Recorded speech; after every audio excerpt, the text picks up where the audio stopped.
Halo Sobat YouTube dimanapun kalian berada, bagaimana kabarnya? Semoga kalian sehat-sehat selalu. Di video kali ini saya akan menceritakan alur cerita film berjudul Saint Anne yang dirilis pada tahun 2004. Film ini berlatar di tahun 1958 di sebuah panti asuhan terpencil di pegunungan Alpen, Perancis. Anna Jurin, seorang wanita hamil, menerima pekerjaan sebagai pengasuh baru di panti asuhan Saint Anne. Panti asuhan ini sedang dalam proses ditutup setelah kematian misterius seorang laki-laki. Sejak Anna tiba, ia mulai merasakan hal-hal aneh di panti asuhan. Suara-suara aneh, bayangan dan perasaan bahwa ada anak-anak yang belum pergi dari sana. Bagaimana ceritanya? Oke, mari kita mulai.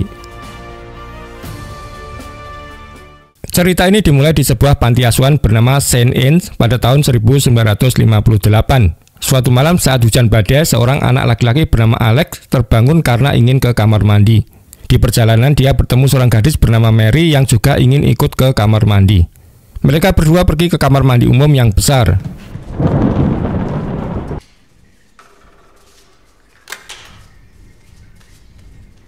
Ketika mencoba menyalakan keran, ternyata air tidak mengalir.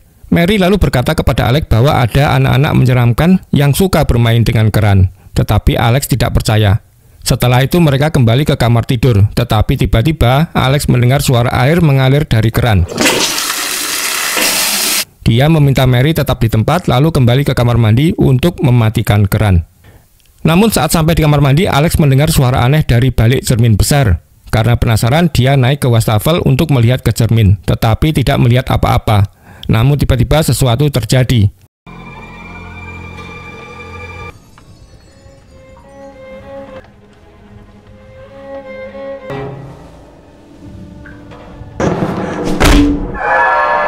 Mary mendengar suara keras dan segera lari ke kamar mandi untuk memeriksa. Betapa terkejutnya dia saat melihat Alex sudah tidak bernyawa. Mary pun menjerit ketakutan. Beberapa hari setelah kejadian di kamar mandi, direktur panti asuhan bernama Frank Kat sedang menunggu seseorang di halte bus. Tidak lama kemudian, seorang wanita muda bernama Anna Jurin turun dari bus, dan Frank Kat mengajaknya ke panti asuhan.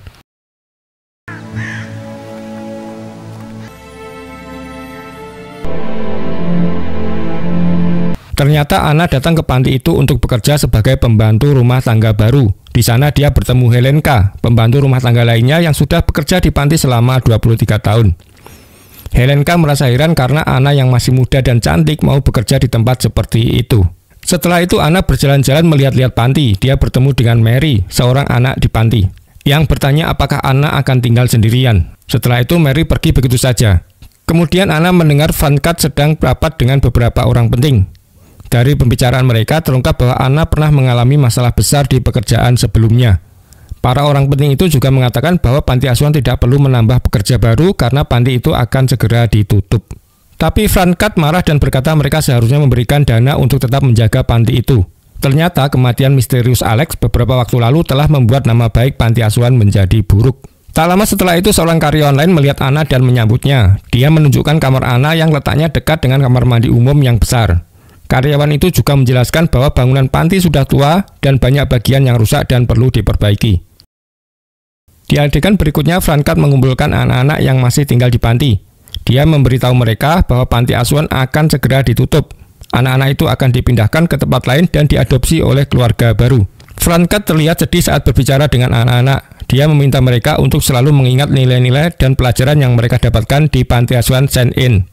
Dia juga berkata agar mereka menghargai semua kenangan di panti selama hidup mereka.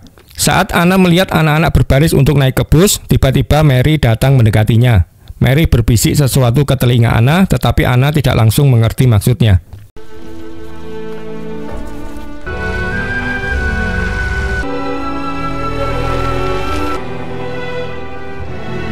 Setelah semua anak dan staf meninggalkan panti, Anna berjalan di dalam gedung yang sekarang kosong. Tiba-tiba dia merasa sakit di perutnya. Dia segera pergi ke kamarnya dan mulai membuka pakaiannya. Saat itu terlihat bahwa Anna melepas perban dari perutnya dan ternyata dia sedang hamil. Namun Anna sepertinya ingin merahasiakan hal ini. Dia bahkan menyembunyikan stetoskop di bawah kamar tidurnya. Setelah itu Anna keluar dari kamar dan mendengar suara musik dari lantai atas. Karena penasaran, dia mengikuti suara itu. Di sana dia menemukan sebuah ruangan dan bertemu dengan seorang wanita bernama Judith. Judith adalah salah satu yatim piatu yang sudah dewasa, tetapi dia masih tinggal di panti karena memiliki keterbelakangan mental. Judith dengan ceria mengatakan kepada Anna bahwa anak-anak akan segera kembali dan mereka harus membuat panti itu terlihat indah sebelum itu terjadi. Anna yang bingung dengan cara Judith berbicara yang seperti anak kecil, dia pun bertanya berapa umur Judith. Namun pertanyaan itu membuat Judith tersinggung. Dengan marah, Judith menyuruh Anna pergi dari kamarnya. Anna pun meninggalkan ruangan itu dengan perasaan heran. Saat Anna berjalan menuruni tangga, dia bertemu Helenka. Helenka berkata pada Anna agar tidak terlalu memikirkan tingkah Judith, karena ada alasan kenapa Judith tinggal di panti ini sepanjang hidupnya. Setelah itu, Anna dan Helenka bekerja bersama di dapur. Walaupun panti asuhan sudah ditutup, mereka tetap harus tinggal di sana untuk merawat tempat itu. Tidak lama kemudian, Judith ikut bergabung dengan mereka. Helenka memberikan beberapa pil kepada Judith dan Judith meminumnya. Judith lalu duduk di dekat Anna dan meminta maaf atas perilaku buruknya sebelumnya. Anna menerima permintaan maaf itu dan mereka mulai akrab. Malam harinya terjadi badai besar. Suara petir dan angin membuat Anna sulit tidur. Dia memutuskan pergi ke kamar mandi untuk mencuci wajah agar merasa lebih segar. Namun saat Anna melihat ke cermin, tiba-tiba muncul sosok menyeramkan di sana. Tetapi semua itu ternyata hanya mimpi buruk. Anna terbangun dengan terkejut dan merasa lega karena itu tidak nyata. Keesokan harinya, Helenka pergi ke kota bersama Judith dan seorang pengantar barang bernama Daniel. Karena Anna tinggal sendirian di panti, dia mulai membersihkan lantai aula depan. Namun saat berhenti untuk minum, tiba-tiba sebuah gambar jatuh dari lantai atas, tepat di dekat Anna. Anna memungut gambar itu dan mencoba menggantungkannya kembali di dinding. Saat melihat lebih dekat, dia menyadari bahwa beberapa gambar di sana sama. Semua gambar itu menunjukkan sketsa seorang anak laki-laki tanpa mata yang membuat Anna merasa aneh. Anna membawa beberapa gambar itu ke ruang makan untuk memeriksanya. Saat itu dia teringat perkataan Mary yang pernah memperingatkannya tentang anak-anak menakutkan. Anna tidak mengerti maksudnya dan mulai merasa cemas. Karena stres, Anna tiba-tiba mimisan. Saat hendak membersihkan darah dari hidungnya, gelas yang dipegangnya jatuh dan pecah. Anna terpeleset dan pecahan kaca melukai tubuhnya di banyak tempat. Luka itu membuatnya pingsan. Ketika Anna sadar, dia melihat Helenka dan Judith sedang membawanya ke kamar. Helenka menenangkannya, mengatakan semuanya akan baik-baik saja. Dia mulai membersihkan luka Anna dan menjahitnya dengan hati-hati. Sementara Judith memeluk Anna untuk menghiburnya. Saat itu perut Anna yang sedang hamil terlihat jelas. Helenka juga melihat tubuh Anna yang penuh bekas luka dan memar. Akhirnya terungkap bahwa di tempat kerjanya yang dulu, Anna diserang oleh majikannya hingga menjadi hamil. Anna menangis dan memohon pada Helenka untuk tidak memberitahu siapapun tentang situasinya. Helenka pun memeluk Anna dengan penuh kasih sayang dan menghiburnya.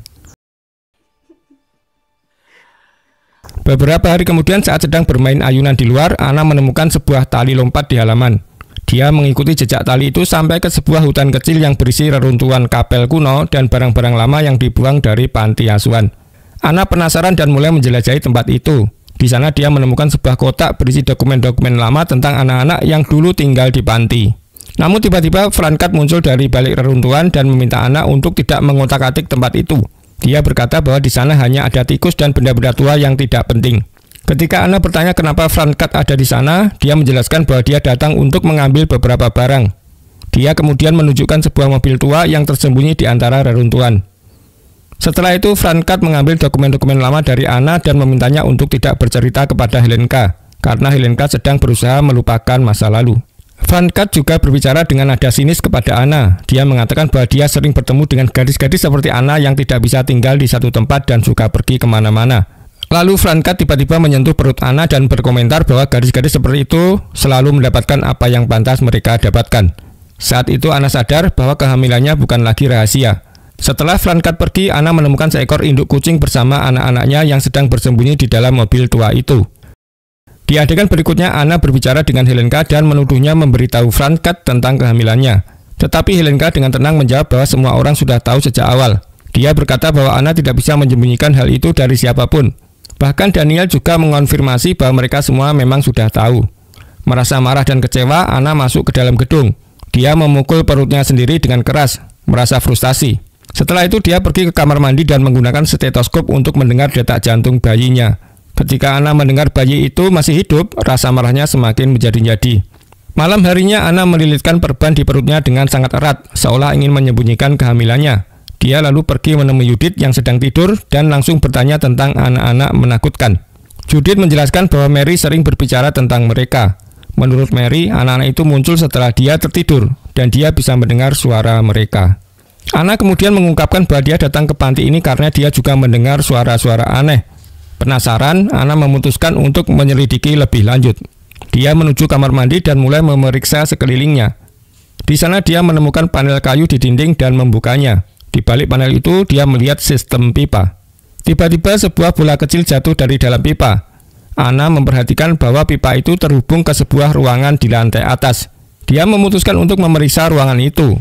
Setelah sampai di ruangan kosong tersebut, Anna melihat sebuah papan kayu di dinding. Dia membuka papan itu dan menemukan sebuah lubang tersembunyi di baliknya.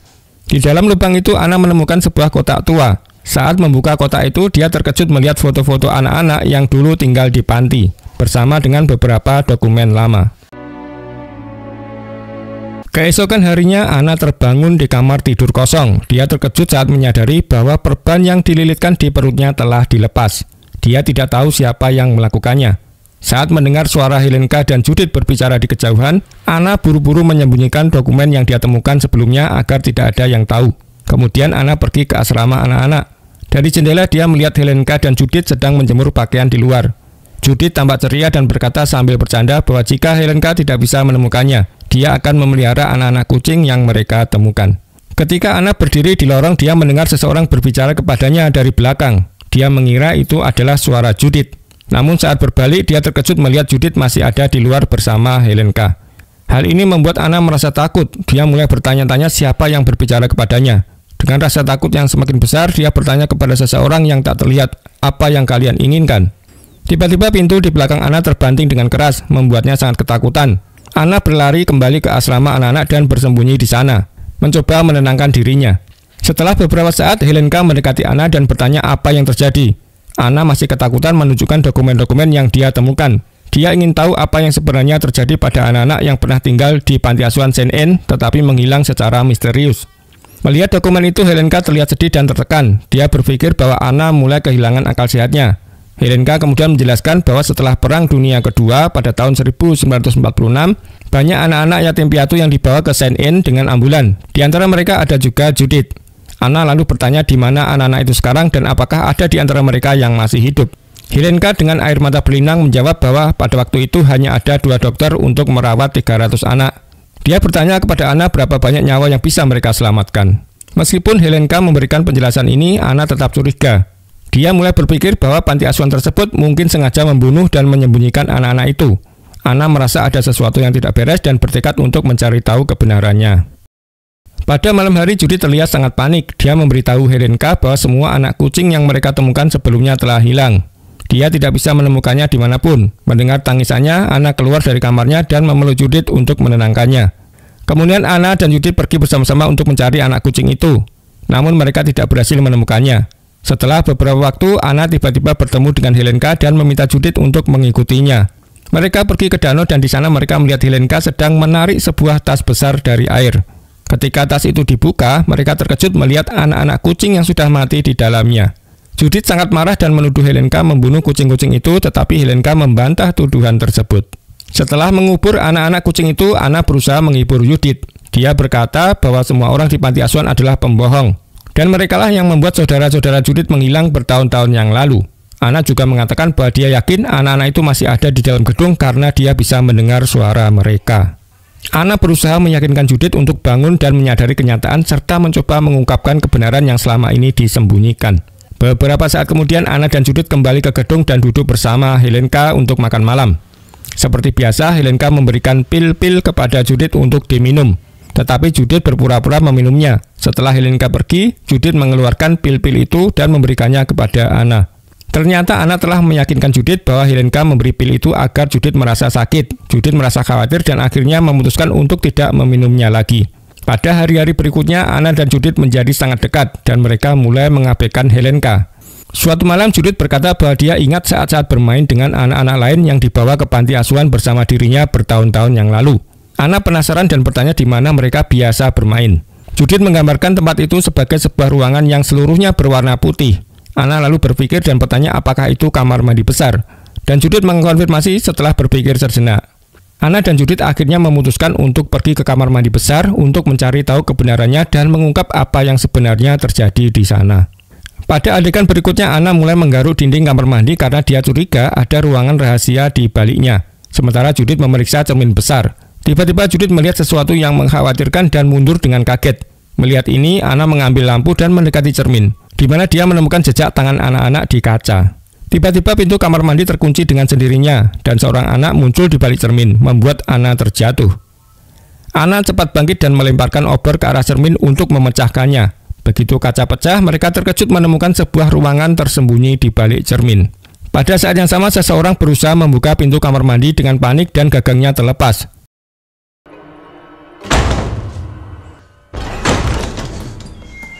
Judith yang ketakutan bersembunyi di sudut, sementara Ana memecahkan sisa kaca dengan tangannya dan mencoba melewati celah itu. Namun Helenka datang dan berusaha menghentikan mereka. Ana melihat anak-anak berlari di kejauhan dan bertekad untuk mendekati mereka, tetapi Helenka memukul Ana hingga pingsan. Helenka kemudian membawanya ke kamar mandi untuk membangunkannya. Saat Ana sadar, dia kembali bertanya tentang anak-anak itu. Tetapi Helenka mengungkapkan bahwa mereka sudah meninggal dan dikubur 15 tahun yang lalu karena kekurangan pasokan setelah Perang Dunia Kedua. Helenka mencoba mencegah mereka pergi ke ruangan tersebut, tetapi Judith marah dan memukulnya hingga pingsan. Setelah itu, Ana dan Judith akhirnya berhasil masuk ke ruangan tersembunyi. Mereka terkejut saat mengetahui bahwa itu adalah asrama yang terbengkalai. Dengan semuanya terlihat busuk, termasuk boneka anak-anak. Mereka juga menemukan pintu lift barang yang sangat tua. Ana ingin pergi ke sana, tetapi Judith yang ketakutan akhirnya menyadari bahwa anak-anak itu benar-benar sudah meninggal dan memohon agar Ana berhenti mencari. Ana berpura-pura menurutinya, dan mereka kembali ke kamar mandi. Namun tiba-tiba Ana berlari kembali ke lift barang, menutup pintunya dan memberitahu Judith untuk meminta bantuan jika dia tidak kembali. Ana mengaktifkan lift dan tiba-tiba lift itu mulai turun menuju ke ruang bawah tanah. Setelah beberapa waktu, Ana tiba di lantai bawah dan keluar dari lift. Lampu di ruangan itu langsung menyala dan dia menemukan dirinya berada di dalam ruangan putih yang tampak seperti ruang rumah sakit. Ana mulai berjalan di sekitar tempat itu merasa menyesal sudah datang ke sana. Ketika dia mencoba pergi, dia mendapati pintu lift terkunci. Tiba-tiba sesuatu dilemparkan ke arah pintu, membuat Ana takut dan panik. Dia segera berlari menuju kamar mandi dan melihat banyak bak mandi dengan air hitam di dalamnya. Ana juga melihat darah mengalir dari tubuhnya, membuatnya semakin cemas. Kemudian dia melihat anak-anak yang sudah membusuk muncul dari bak mandi. Terkejut dan ketakutan, Ana berlari keluar dan mencoba meyakinkan dirinya bahwa semua itu hanya bayangan. Tetapi dia segera melihat beberapa anak mendekatinya mengenakan pakaian putih yang sudah robek. Anak-anak itu membaringkannya ke tanah dan menyiapkannya untuk melahirkan. Seorang anak laki-laki duduk di depannya siap menggendong bayinya. Sementara Ana berusaha mendorong dan berteriak kesakitan karena semakin banyak darah yang keluar. Beberapa waktu setelah itu, Franka dan Daniel mencari Ana di ruang bawah tanah. Mereka turun ke bawah, tetapi tempat itu tiba-tiba berubah menjadi gelap dan menakutkan dengan dinding berkarat. Mereka akhirnya menemukan Ana dan bayinya yang sudah tidak hidup di lantai, dan itu membuat mereka sangat terkejut dan ketakutan. Keesokan harinya, Franka memberitahu Helenka bahwa dia akan menghubungi polisi untuk melaporkan apa yang terjadi. Helenka merasa sangat bersalah dan berpikir bahwa dia seharusnya tidak meninggalkan Ana sendirian. Namun Frankat mengatakan itu bukan kesalahannya. Anehnya, Helenka berkata bahwa dia seharusnya memberitahu Frankat ketika Ana pertama kali menenggelamkan anak kucing. Kemudian Judith datang dengan barang-barangnya dan ketiganya memutuskan untuk meninggalkan tempat itu. Tetapi beberapa saat setelah mereka pergi, Judith kembali untuk mengambil beberapa barang. Dia menemukan gambar menyeramkan di dinding dan membuang pil-pil itu ke tempat sampah seperti yang disarankan Ana. Namun saat akan pergi, Judith mendengar suara Ana memanggilnya. Dia masuk ke sebuah ruangan dan melihat anak-anak menakutkan mengelilingi Ana yang sedang menggendong bayinya dengan penuh kasih. Tiba-tiba hantu Ana menatap Judith dengan mata kosong yang sangat menakutkan. Pada saat itu, Franka datang dan membawa Judith pergi. Film berakhir dengan ruangan yang terlihat kosong. Oke teman-teman, begitulah alur cerita film CNN 2004, di mana film ini berlatar pada tahun 1958 di sebuah panti asuhan terkecil di pegunungan Alpen, Perancis. Tinggallah 3 orang, Helenka, seorang juru masak yang sudah tua, Judith seorang wanita muda yang mengalami gangguan mental, dan Ana seorang wanita hamil yang baru saja bekerja di sana sebagai pengasuh. Di mana panti asuhan itu sedang ditutup karena ada kejadian yang menakutkan. Seorang anak laki-laki meninggal secara misterius. Sejak Ana tiba, ia mulai merasakan hal-hal aneh di panti asuhan. Suara-suara aneh, bayangan dan perasaan bahwa ada anak-anak yang belum pergi dari sana. Karena penasaran, Ana melakukan penyelidikan untuk mengetahui apa yang sebenarnya terjadi. Suatu hari Judith menunjukkan sebuah kamar rahasia di balik cermin kamar mandi. Di dalamnya ada tempat tidur lama, mainan usang, dan makanan basi. Ana yakin bahwa anak-anak itu masih ada di sana, tetapi dalam bentuk roh. Judith mencoba menghentikan Ana untuk mencari lebih jauh, tetapi Ana tetap ingin tahu. Ana masuk ke lift yang membawanya ke sebuah ruangan putih dan terang. Di sana ia bertemu dengan roh-roh anak-anak. Tiba-tiba Ana melahirkan bayinya. Tetapi sayangnya bayinya lahir dalam keadaan sudah meninggal. Tragisnya, Ana juga meninggal setelah melahirkan. Ketika orang-orang datang mencari Ana, mereka menemukan tubuhnya bersama bayinya di ruangan bawah tanah yang sekarang gelap dan berkarat. Judith yang merasa kehilangan Ana akhirnya sadar bahwa Ana benar. Dia melihat roh Ana dan bayinya bersama roh anak-anak lainnya yang sekarang tinggal di panti asuhan itu selamanya. Oke, sekian cerita dari saya. Sampai jumpa di video berikutnya.